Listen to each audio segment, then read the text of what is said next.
வணக்கம் அன்பர்களே. நம்ம இந்த பதிவில் இந்த கவர்னர் அவரை ஏன் மக்கள் தேர்ந்தெடுக்கவில்லை அல்லது மக்கள் பிரதிநிதிகள் யாரும் தேர்ந்தெடுக்கப்படுவதில்லை? இப்போ நம்ம பண்டைய சரித்திரம் பார்த்தீங்கன்னா, ஒரு சிறுவன் தெருவில் விளையாண்டுட்டு இருப்பான். அவன் யானை போய் மாலை போட்டுச்சான். அவன் தான் கரிகால் பெருவளை தாம்பாங்க. அவனுக்காக நல்லா பிற்காலத்தில் திருச்சிக்கு கல்லணை கட்டினான் இல்லைங்களா? இதை நம்ம பார்த்துருக்கோம். அதாவது யாருமே மன்னருக்கு வழி இல்லாத போது தெருவில் விளையாட்ட ஒரு சிறுவனத்தையும் மன்னராக்கியிருக்காங்க. ஆனா இப்ப இந்த நவீன நாட்டுல எவ்வளோ பெரிய மனிதர்கள் இருந்தோம், எந்த தகுதியும் நிர்ணயிக்காம ஒருத்தரை மன்னரா தேர்ந்தெடுக்கிறாங்க. நினைச்சு பாருங்க, ஜனாதிபதி தான் அந்த மன்னரை தேர்ந்தெடுக்கிறவங்க. யார் அந்த எது எந்த அவங்களுக்கு எப்படி அதிகாரம் வருது அதை பார்ப்போம். இப்போ பழங்காலத்துல இப்ப இந்த ராஜ்பவன் போங்க, கிண்டிக்கு கிட்டத்தட்ட 160 ஏக்கர் நிலம் அது அமைந்திருக்கிற இடம். நினைச்சு பாருங்க சார். சர்தார் வல்லபாய் பட்டேல் மன்னர் மானியத்தை, அதாவது மன்னர்கள் ஆட்சியை ஒழிச்சார். சமஸ்தானம்லாம் இணைச்சு மாகாணமா மாத்துறோம் போயங்கய்யா அப்படின்ட்டார்.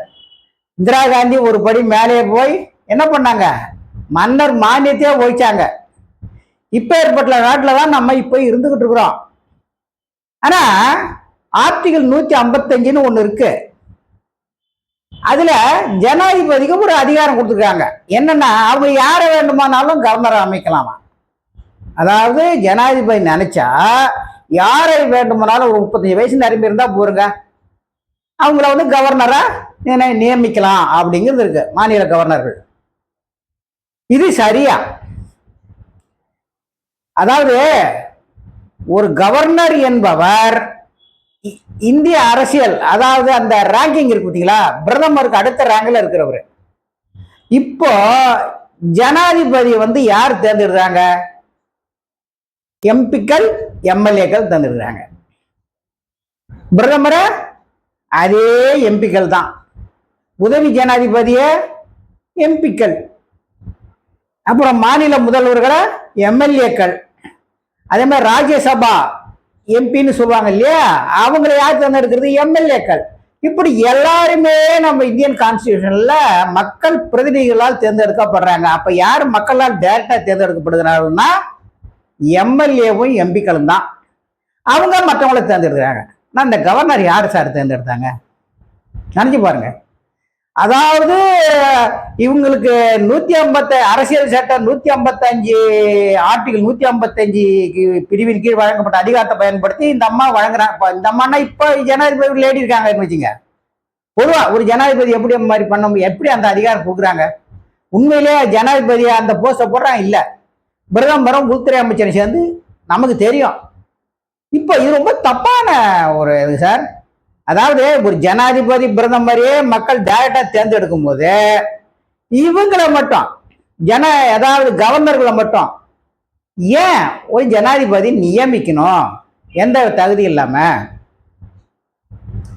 ஆக இந்த போஸ்ட் ஒரு தகுதியற்ற போஸ்ட். அந்த தகுதியற்ற அப்பாயின்மெண்ட் கூட சொல்லலாம். ஏன்னா மக்கள் பிரதிநிதி இல்லை அவர் யாரோ வருவார். இப்போ நான் என்ன சொல்றேன், இப்ப எல்லாருமே யாராலும் ஒருத்தரால் தேர்ந்தெடுக்கப்படுறாங்க. இந்த கவர்னர் எந்த மாநிலத்துக்கு வராரு இல்லையா, அந்த மாநில கவர்னரை அந்த எம்எல்ஏக்கள் தேர்ந்தெடுக்கட்டும். இப்ப தமிழ்நாடுல மொத்தம் 234 எம்எல்ஏக்கள் இருக்காங்க, 234. அந்த 234 எம்எல்ஏக்கள்ல யார்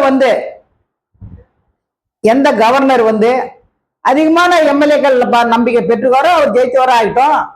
அப்படி கவர்னருக்கு ஒரு காம்படிஷன் இருக்கு. அந்த கவர்னர் யார் வேணாலும் நிக்கலாம். ஏன் நாங்க கூட நிக்கலாம். ஒரு 23 எம்எல்ஏக்கள் சப்போர்ட், அதாவது 10% ஆஃப் டோட்டல் எம்எல்ஏக்கள்ல, டோட்டல் எம்எல்ஏ 234 10% 23, அந்த 23 பேர் சப்போர்ட் எனக்கு பண்ணாங்கன்னா நானும் கவர்னர் நிற்பேன். யார் தடுக்க முடியாத? அந்த மாதிரி கிட்டத்தட்ட ஒரு கவர்னர் காம்படிட்டிவ் போஸ்ட் ஆயிடுச்சு. இப்ப ஜனாதிபதி ஆச்சு, உதவி ஜனாதிபதி ஆச்சு, பிரதமரையும் அப்படிதான் தேர்ந்தெடுக்கிறாங்க, முதல்வர் அப்படி இவரை மட்டும் பார்க்கலாம். நீங்க என்ன டெல்லியில உங்க இஷ்டத்துக்கு ஒரு அப்பாயின்மெண்ட்டை போடுறது, அது தப்பு. அது கான்ஸ்டியூஷன்ல ஒரு பவர்ஃபுல் போஸ்ட்டுங்க, அது மன்னர் மாதிரி ஒரு போஸ்ட், அது போடக்கூடாது. தமிழக அரசு என்ன பண்ணாங்க, இந்த 2025 ஓய்வு பெற்ற தலைமை நீதிபதி குரியான் ஜோசப் அவங்கள போட்டிருந்தாங்க ஒரு கமிட்டி. அதுக்கு தான் கமிட்டி ரிப்போர்ட்டை கிட்டத்தட்ட நான் சொன்ன அந்த பாயிண்ட்ல முக்கால்வாசி வந்தாங்க, நின்றுட்டாங்க. அதாவது இதேதான், நான் டைரக்டா அசம்பிளி எம்எல்ஏக்களே தேர்ந்தெடுக்கணும்னு சொன்னேன். இவங்க அந்த அசம்பிளி இருக்கு பார்த்தீங்களா, அவங்க ஒரு 3 பேர் ரெக்கமெண்ட் பண்ணுவாங்களாம். அந்த பேர்ல ஒருத்தர் ஏன் ஜனாதிபதி போறீங்க sir? President has no business in this. புரியுதுங்களா? நேரடியா இப்ப ஒரு எம்பி, ராஜ்யசபா எம்பி தேர்ந்தெடுக்கிறாங்க இல்லையா, யார் எம்எல்ஏ தேர்ந்தெடுக்கிறாங்க, அது மாதிரி அந்த எம்எல்ஏக்கள் கவர்னரை தேர்ந்தெடுக்கிறாங்க. இப்ப நான் சொன்னபடியே ஆயிடுத்துங்க இல்லைங்களா? தேர்ந்தெடுக்கட்டும். ஜோசப் கமிட்டி என்ன பண்ணாங்க, அமெண்ட்மெண்ட் 155, சாரி ஆர்டிகல் 155 அமெண்ட்மெண்ட் பண்ணுங்கிறத அவங்களும் கரெக்டாக தான் சொல்றாங்க. நம்மளும் அதே பாயிண்ட் தான், அந்த பவரை எடுத்துடணும். அந்த பவர் ஜனாதிபதி கூடாது, யாரையும் அவங்க அப்பாயின்மெண்ட் பண்ண முடியாது கவர்னரா. அதை எடுத்தாச்சு. அதே ஜோசப் குரியான் ஜோசப் கமிட்டி கரெக்டா தான் இருக்காங்க. ஆனா அவங்க என்ன ஒரு இதை பண்றாங்கன்னா, திருப்பி ஜனாதிபதி கிட்ட போய் அப்பாயின்மெண்ட் போறாங்க. அதான் தப்பு. அசம்பிளி, ஒரு ஸ்டேட் அசம்பிளி செலக்ட் பண்ணிடுச்சுன்னா என்ன, அவதான் முடிஞ்சு போச்சு, வியாபாரம் ஓவரு கவர்னரை.